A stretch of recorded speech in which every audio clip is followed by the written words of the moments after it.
22 friends.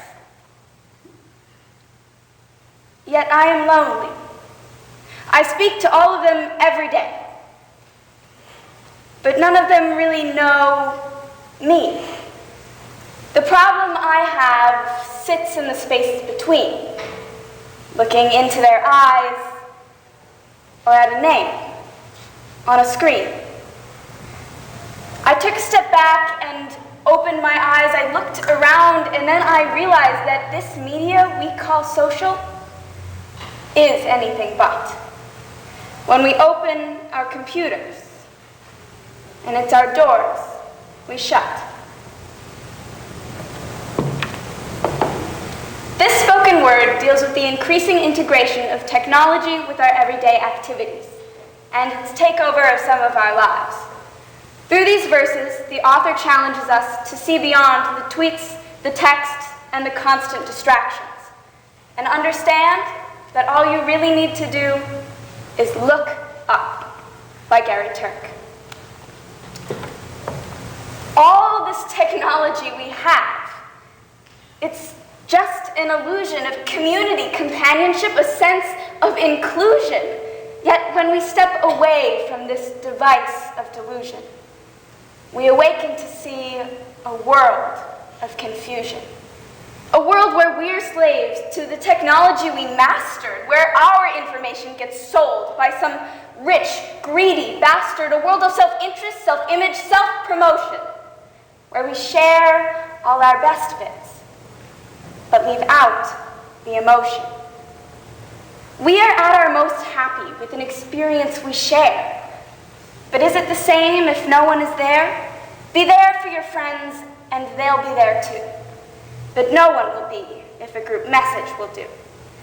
We edit and exaggerate. We crave adulation. We pretend not to notice the social isolation.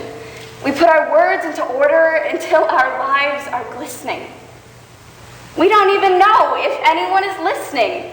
Being alone isn't the problem. Let me just emphasize that if you read a book, paint a picture, or do some exercise, you are being productive and present, not reserved and recluse. You're being awake and attentive and putting your time to good use.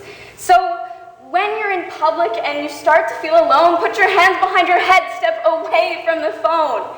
You don't need to stare at your menu or at your contact list. Just talk to one another. Learn to coexist, because I can't stand to hear the silence of a busy commuter train where no one wants to talk through fear of looking insane. We're becoming unsocial. It no longer satisfies to engage with one another and look into someone's eyes. We're surrounded by children who, since they were born, watch us living like robots, and they think it's the norm. Look, it's not very likely you'll make world's greatest dad if you can't entertain your child without using an iPad. When I was a child, I would never be home. I'd be out with my friends on our bikes where we'd roam, we'd wear holes in our shoes, we'd graze up our knees. We'd build our own clubhouse, high up in the trees.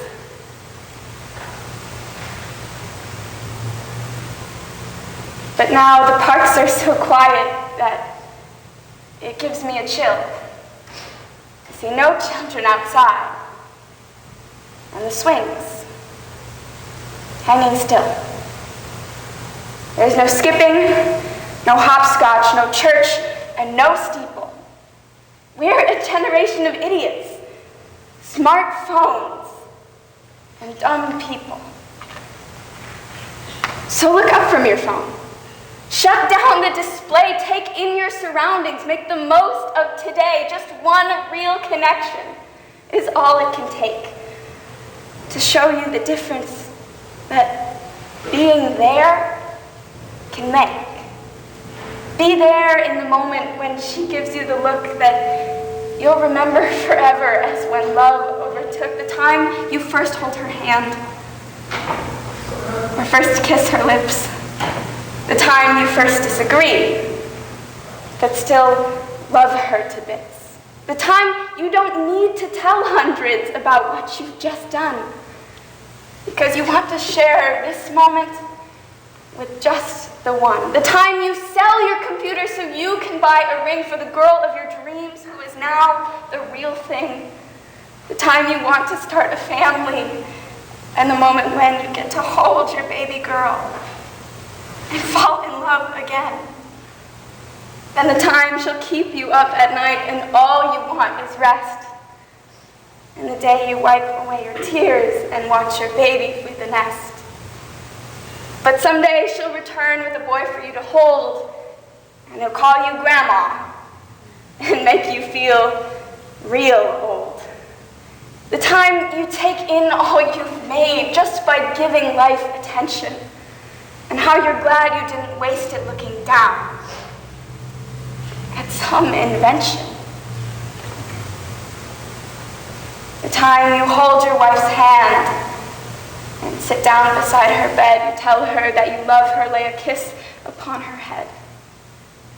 And then she'll whisper to you quietly as her heart gives a final beat, that she's glad that she got stopped by that lost girl in the street.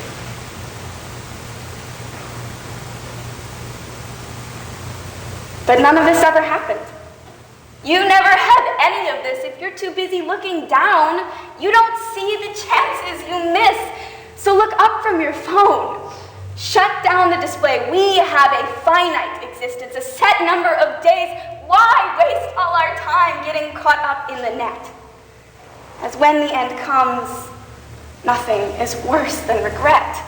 I am guilty too of being part of this machine, this digital world where we are heard but not seen, where we type and we talk, where we read and we chat, where we spend hours together without making eye contact. Don't give in to a life where you follow the hype. Please give people your love. They don't need your like. Disconnect from the need to be heard and defined. Go out into the world. Leave distractions behind. Look up from your phone. Shut down the display. Take a step back. Live life the real way. Yeah.